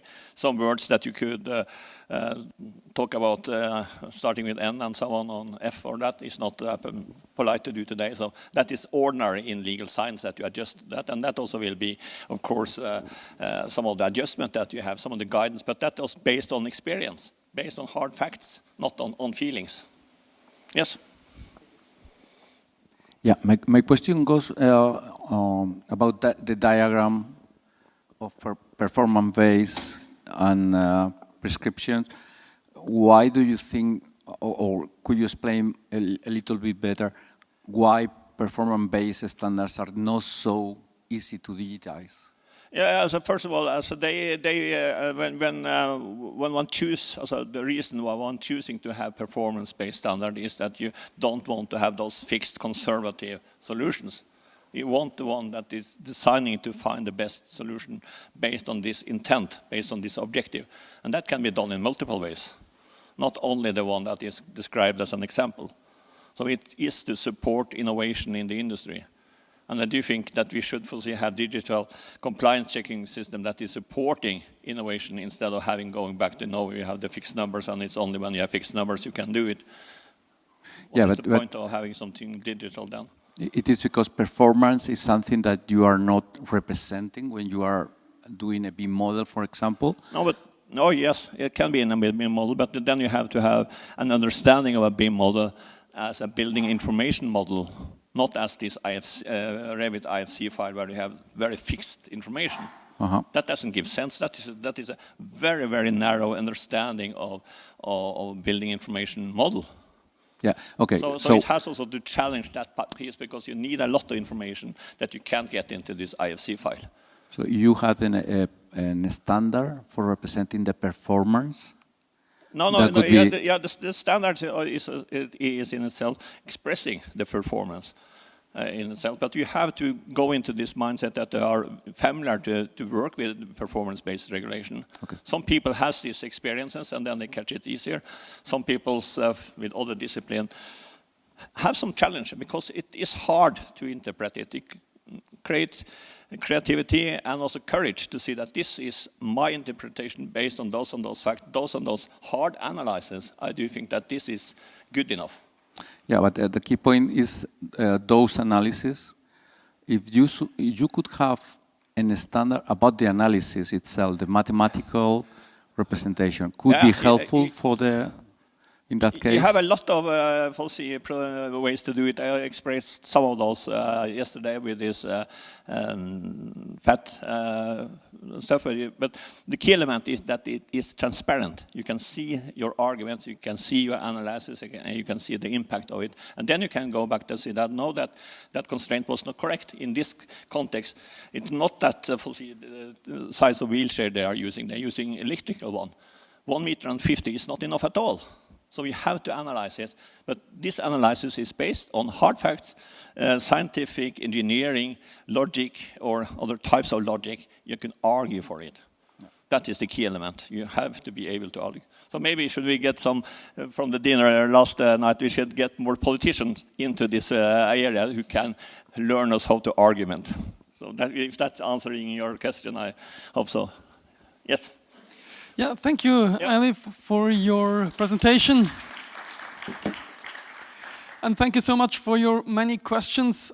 I am pretty sure our next speaker is also looking forward to your questions, but please let us hear her presentation first. Please come to the stage, Evelyne Jost, with the presentation, a procedural prototype for BIM-based fire safety review in building permitting. Thank you very much. Hi everyone, I'm Evelyne. I'm from the University of Applied Science in Switzerland. And I learned that 1 year ago, my colleague Ophélie from Geneva was here presenting her BIM-based approach that they do in Geneva. And this is how far Switzerland got with BIM-based authority and digital building permits. So there's nothing beyond Geneva and maybe now us, but it's not yet a running system, so it's just a prototype. But let me dive into this research. So this is actually the motivation for itself, because in Switzerland, if we talk about digital building permits, it's actually PDF, despite of Geneva. So Geneva has a BIM-based approach, but all the others use PDF-based processes, and they actually never changed something on the procedural processes. So it's still a black box. If you hand in your PDF, it's a black box, you don't know what you get. You wait months, and sometimes, or a lot of the times, you get report back that your quality is not good enough. The appointed authority, who was for the fire protection in the canton of Bern, reports that more than 50% of the submissions are not the same from the architectural drawing to the fire protection drawing. It's supposed to have exactly the same base and just some additional symbols and facts of the discipline of fire safety, but in 50% it's not the same, and sometimes it's so different they just have to send it back after 2 months saying we cannot even check this because it's not congruent. So we of course hope to do this or to change this with a BIM-based approach. But in that case, we realized we do have some gaps because fire safety regulations in Switzerland are very, very high standard. We have a lot of regulations, and the fun fact is you can ditch some of those regulations if you have a good concept, and you can just substitute with your concept some of the regulations. So this is some part, as Eilif just said, we move away from just stiff regulations, we go more concept-based, which is giving us a challenge to do it automatically, rule-based checking. So in the research, we had 2 main questions. We tried to do a prototype and succeed within the framework of Swiss fire safety regulations. And we asked ourselves, how can we structure information requirements so we can use it among other disciplines and all the building authorities on a scalable basis. The methodology we used is actually a case study we could conduct. So we had a base of requirements we could use from a previous research. We had a general contractor who used them and tried to submit a perfect model. And then on the appointed authority side, we started to make the process, to make it automatically rule-based check and to go to the submission or the digital permit. In this part, we developed information requirements, we did rule sets, we had a lot of expert validation and process analysis, and we conducted 9 workshops with the appointed authority in iterations to always get the information requirements better. So for the procedural model, you have seen a lot of those during those 2 days. I think it's not entirely new, but one point I want to address is the quality gate, because even if it's not PDF, if it's BIM-based, we always have a big issue with quality that is submitted. So we need to check first if the quality is good. And we do a formal compliance check, fully automated. And then we already go to a preliminary technical check to just see if there are a lot of red flags. And then we can send it straight back after a shorter time amount. And if it's suitable for approval, but maybe with notes and some hints to regulations, then we go to a more detailed check of the building. So the formal compliance check using IDS, I think I don't have to dive into this a lot. It's perfectly usable and very manageable, I think. For the technical check, when we know we all have the information we need, we can go then to fire safety requirements and check if they meet the requirements. And you already know this software. It was manageable to do it automatically, to do rule set checking, but we figured, or we found that the visible part of it, so the part on the right, was much more crucial. So the humans did not trust into the left side, which is saying, yes, you checked the regulation, you passed, or you failed. They wanted to see why. They wanted to see by how much. Is it only 1 centimeter? Is it 1 meter? Stuff like this. So we realized the visual part for the human support is much more crucial to the part of the computer and the machine readable part. An additional challenge we faced is that the requirements we originally used, they were done for machine readable rule checking. But actually, what the industry could provide, the bar is not even accurate. 6 of more than 10,000 elements we checked did pass. So 6 element pass of 10,000. That's a massive failure, I can say. So they could not even close meet our expectation and our requirements we needed for a machine readable fire safety check for the permit.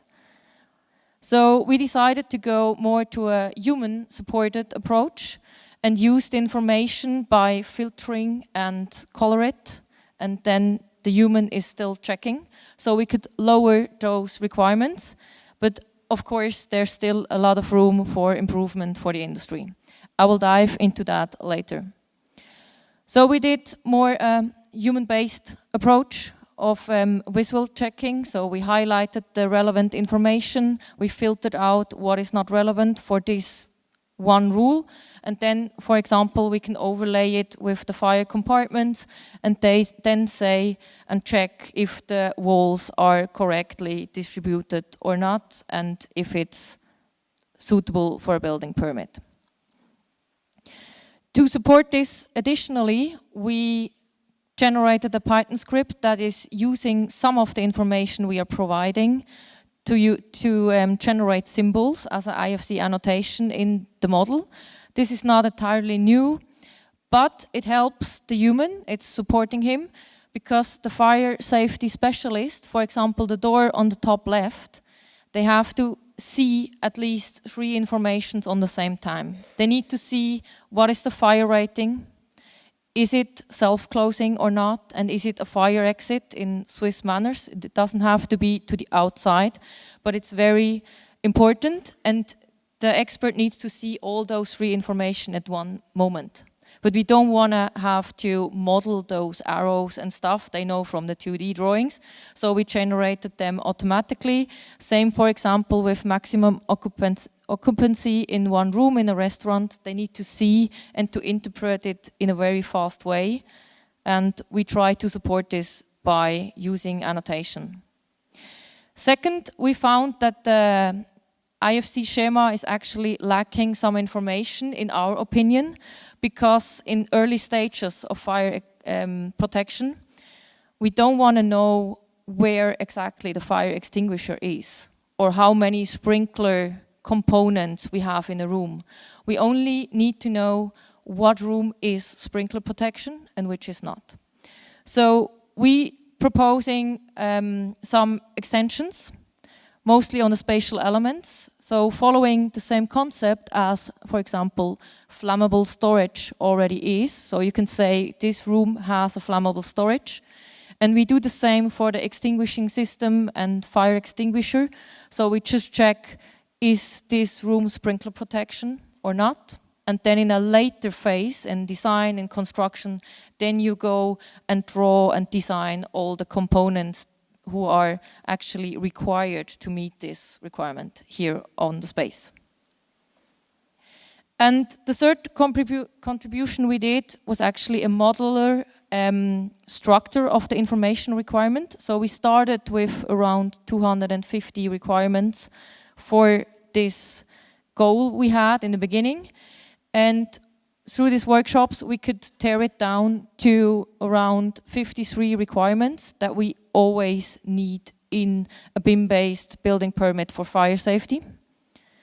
And then, depending on what concept you have on fire safety, you could stack some IDS on top with all those topics you need to require. So sometimes you only have the base requirements, and sometimes you have 2 or 3 or only one different topic on top of it that you have to check and to provide. And I think this is a good way. So IDS is allowing us to stack it on top, so we can check a model with 2 IDS.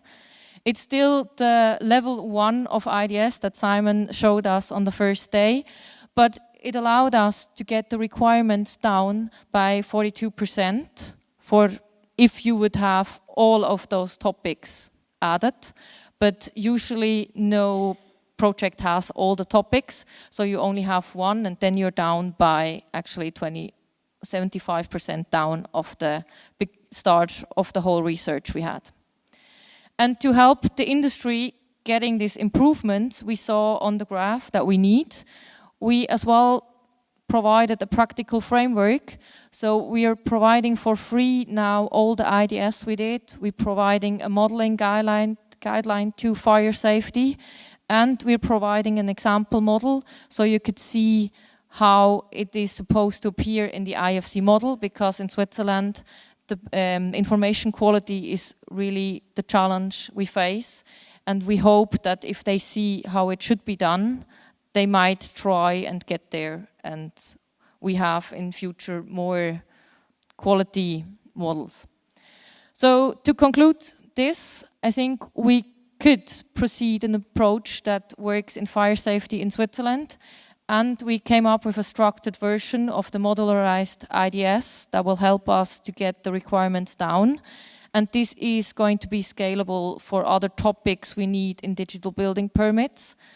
And we will have a step further now. But the limitations are clear. We only could base those findings on one big prototype, and now we have to test it in the industry again and again and see if those requirements we came up with are now much better than before, as we hope. And one big challenge that we will face is next year the fire safety regulations in Switzerland will get renewed, and they will move even further away from automatically rule-based checking. As Eilif just said, we have the same in Switzerland. So it's going to be more concept-based, which is for us a good thing because we already decided to go human-supported and not full automatically. So I think that was a good decision. And now we have to validate it across different authorities, different disciplines, and then we can enhance digital building permits BIM-based in Switzerland again. Thank you very much.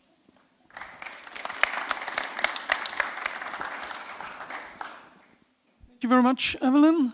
I have already seen some pictures were taken. Are there also some questions for Evelyne, sorry. There is a question? Yeah.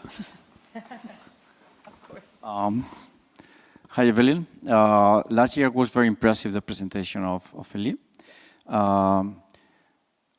We were speaking about reusing all your programs. I see that you are publishing it because you think they may help other cities to go ahead, to begin to do it. We can speak later, but I offered the Building Digital Twin Association to be compiling information that you are publishing in order to do the same, just to help others to begin and to have a clear way to go. Thank you very much. Thank you very much for your note.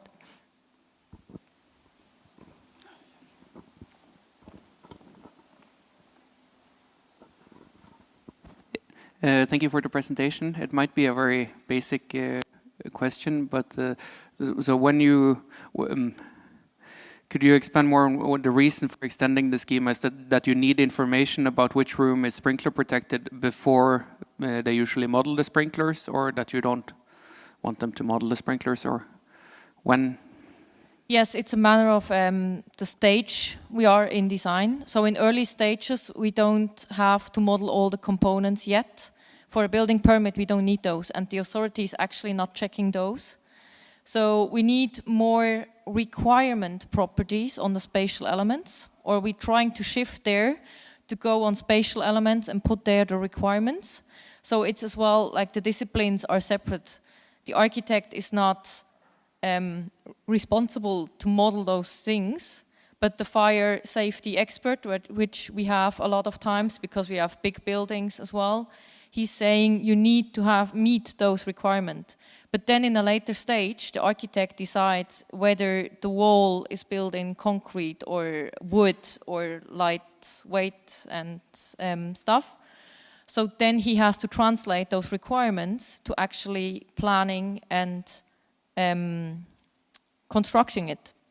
So we try to get those requirements on the spatial elements and put the thing that is meeting the requirements then on the element in a later stage. Thank you. I also liked your approach that you give feedback on why it was failing or why it was good enough, because a lot of the challenge you can solve by just adding equipment, like adding a sprinkler. And that is applicable. Your project can continue, and from a project management, that is very important. That you have a room that was intended to have this function, but cannot have it because it's located to another room who someone else said should be used for this and should have a gas tank. Then you have to redesign. So I do think that thinking more and supporting more the project management side and say that, yes, okay, go for it. It costs some more, but you can still continue and be a successful project. And then you need to have the why question very clearly. And maybe also you can use AI or experience to add on this. So this is an applicable solution. This has been used for and has been approved. So I see then it's a guidance. But again, it is this interpretation, and you can argue for it, and they can come up with a solution and new materials. Yes, thanks. Yes. So we found out that the authority is actually checking the requirements and not what is actually executed. So we need to map those requirements in the concepts in somehow to the building models, so to further to be used them and not just try to model everything in early stages. Yeah.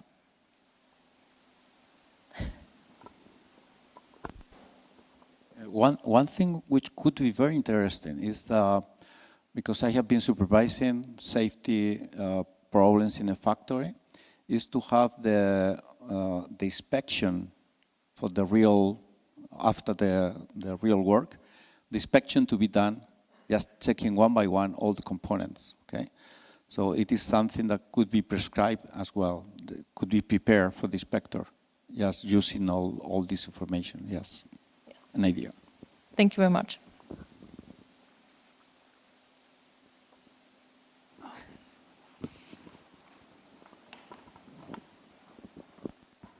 Thank you. Great presentation. About the IFC annotations and the visualization, why did you decide to do it custom-made instead of using BCF?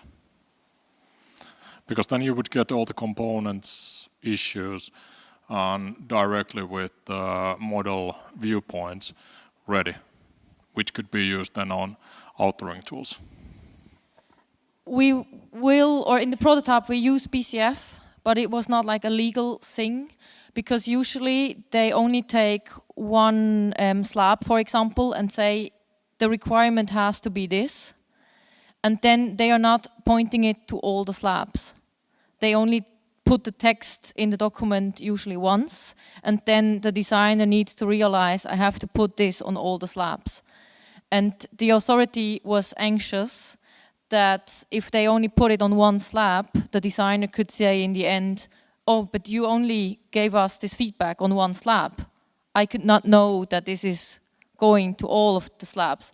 So they were a bit anxious about it, to put the BCF as a legal feedback from the authority to the design team, but they handed it over as notes in BCF just to support the design team to be faster.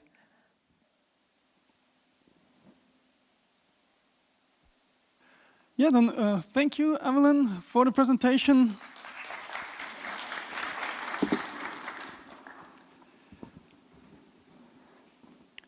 And we have now one more speaker today. And yeah, the last one often gets remembered the most. So please use this chance. And I welcome to stage Tomás, Jorge, sorry, with an LLM approach for regulation graph generation and visualization from fire safety documents.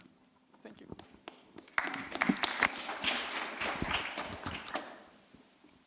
Hello.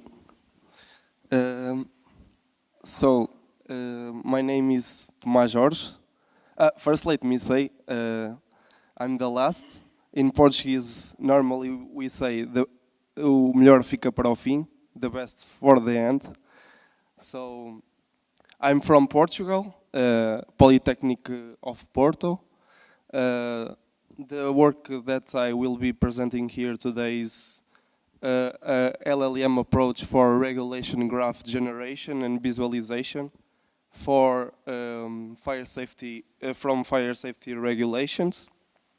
This work was developed in Fire BIM project with collaboration with different entities. In this case, Polytechnic of Porto, BE2, Eindhoven University of Technology, and Buildwise. So let me start with the status of Portugal. For fire safety analysis, relies on manual processes that are time-consuming and highly error-prone. The legislation is extensive and dispersed across multiple documents. In Portugal, the term BIM is new for most of the people in Portugal. So the existing BIM models like structure and standardized data for fire safety. And finally, the current tools do not integrate geometry rules validations in a single environment. So to address these challenges, the FireBeam project appears. So basically, the FireBeam project have the main objective to develop an open source platform for automatic fire safety compliance checking using the current regulations. As you can see here, is missing one country. We are 5 different countries in consortium: Netherlands, Belgium, Denmark, Portugal, and Lithuania. You can see the general vision here. Basically, the idea is create the regulation ontology, the building ontology, and after that we can compare the digital regulations and the BIM model and do the rules verification. So let's move to the fun part. This is the overview of the methodology. As you can see, we have the first step here, the processing and structuring of regulations, the extraction of information from the EFC model, and the third and fourth, the rules validation. So today we will focus only in this first part.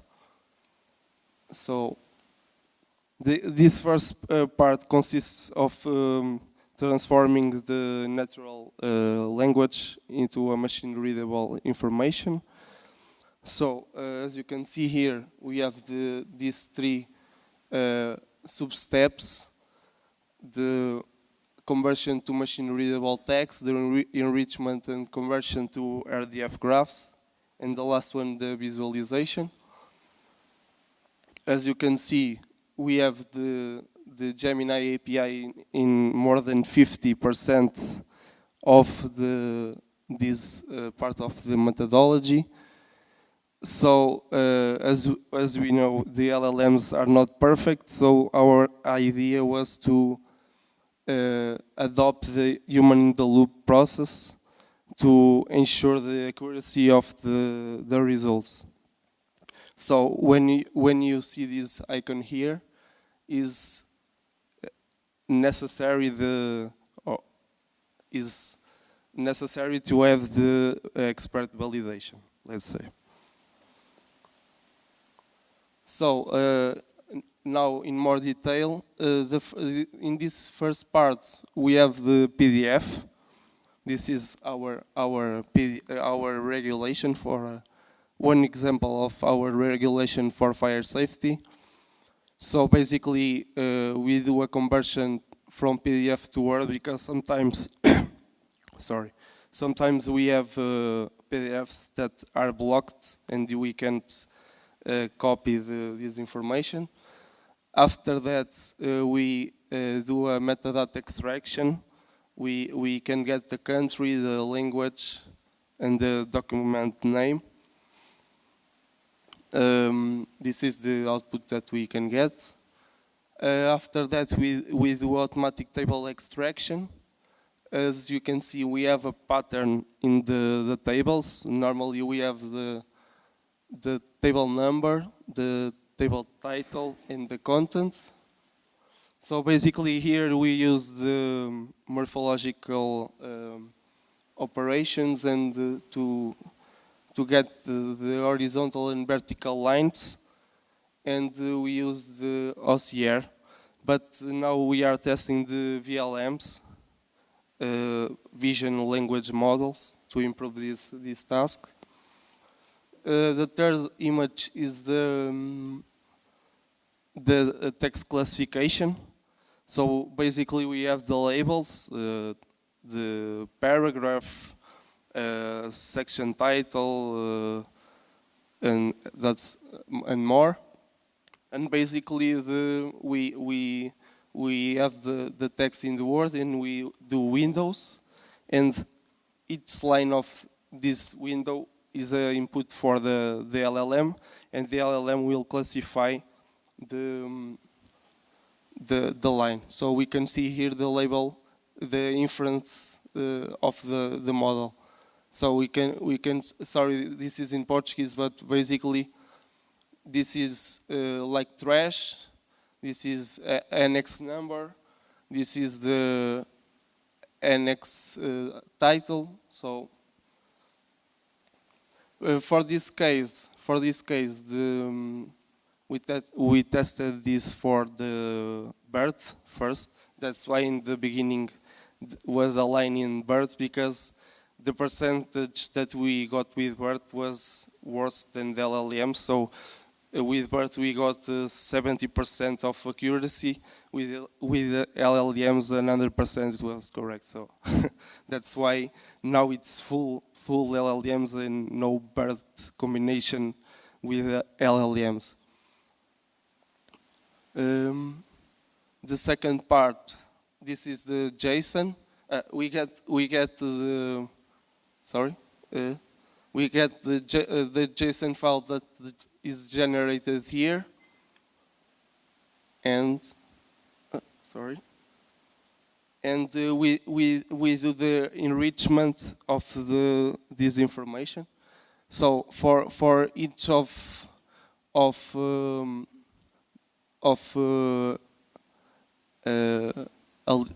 for each item, we can extract keywords, definitions, do the correspondence of the tables extracted, and we generate an ID, as you can see here. For this case, is PT, it's the country. Annex 0, it's the Annex 0, Title 3, Chapter 2. So we can have an ID for all of these lines, let's say. So at the end, we generate this regulation graph. This is based on the ontology developed by Alex Donkert in the project. So basically we have the classes, the subclasses, the relations, and the properties. And we can get, based on that, we can get this part automatically based on this JSON file with all informations. So after we get this turtle file, we can finally generate a visualization in HTML. So we can validate this is the last validation, let's say, and we can see the links in the keywords. If we click in the links, we can obtain this. We can see the definitions in Portuguese, in English. We have the contents. We can see here the tables, the summary of the table. I have here now a video. It's a fast video. I don't know if I need to click somewhere. So basically here we have a zone we can upload the document. So basically the steps that I showed are here. So we upload the files. We obtain the metadata information. We can sorry, it's too fast, but now it's the table extraction. We can see here the table and the table here. We can correct if something is wrong. Now we extract the summary of the table based on the contents of the table. Now is the text classification. You can see here we can change if it's wrong, but here it's 100% correct in this case. The tables, extracting the keywords here.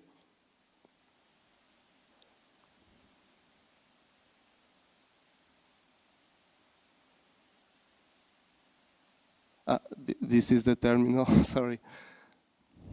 And now the definitions for these keywords. So basically this is a little dashboard that a civil engineer developed, so it's not the best, but I'm trying to improve. So we can see here the definitions. We can change if it's wrong or not. We generate the turtle, and after that it's automatically generated the HTML based on the JSON file. Yeah. We can click and that's it. So to conclude, regulations can indeed be converted to structured and machine readable data. Manual conversion is slow, but fully automated methods struggle with complex real text. So the idea here is a hybrid approach, LLMs plus human in the loop. So we can be an effective and reliable solution. We tested a 150-page for Portuguese regulation, and we can digitalize this document in 1 hour with less than €1 spent. So we can see the potential of the methodology. To finalize, the digitalization is a key foundation for the automatic compliance checking systems. So, thank you.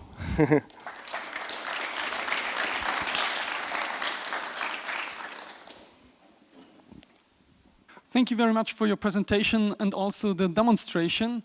I'm now eager to hear your questions. Are there any questions from your side?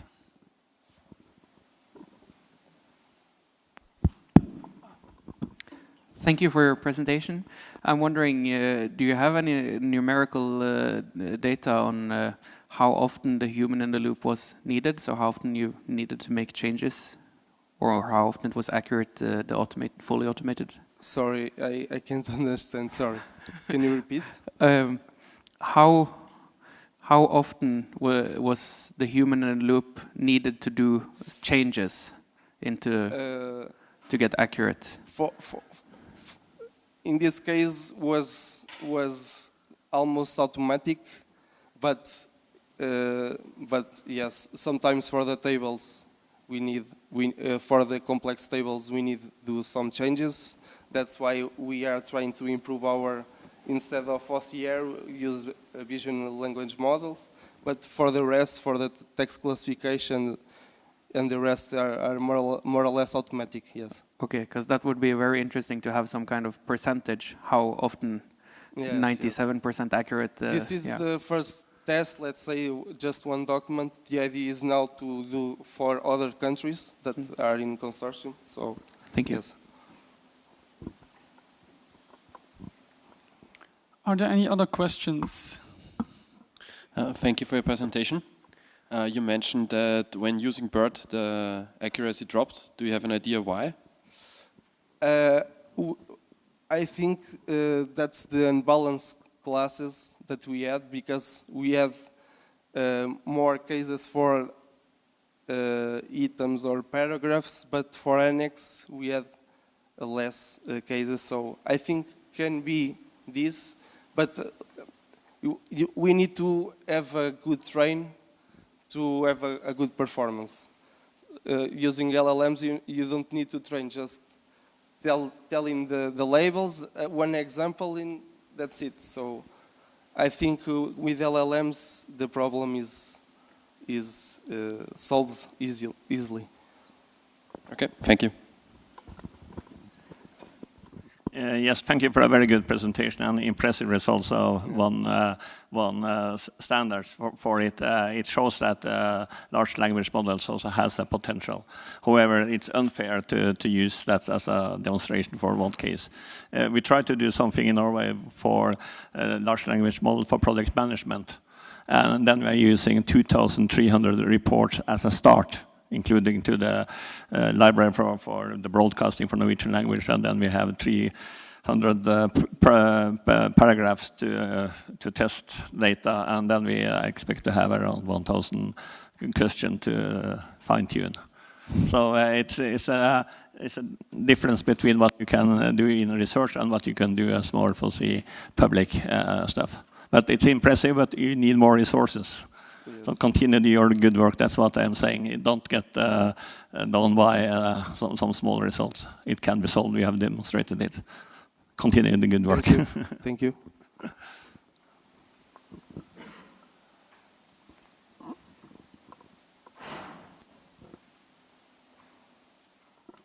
Are there any other questions? Well, then, thank you for your presentation. Thank you.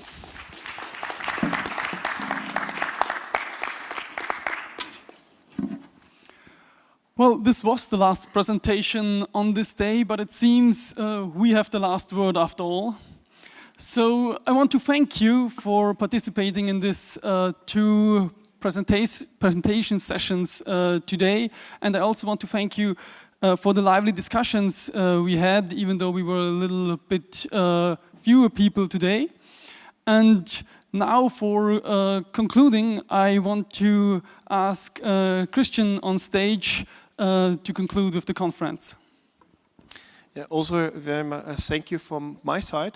We had 3 wonderful days with a lot of different topics to cover. It was more than 50 presentations, and yesterday I got a feedback from an architect that he was very happy to come to Vienna, because in this, not only for Vienna, but mainly for these discussion presentations here, because then he really grasped how much different topics we already are working on. And it's something we don't see when we are just at our university and in our smaller field, but now you can see what all the different peoples are doing and where we can connect to get pieces and pieces together and make better digital building permits, maybe with less fees for the architects and more fees for the building authority, right? I'm looking to one from Vienna. We'll see. But definitely, I want to thank you all for your participation, for your discussion, and mainly the speakers for their presentations. It was very interesting for me, and I hope it was also very interesting for you guys. So thanks again, thanks a lot, and see you next year in a year in Munich.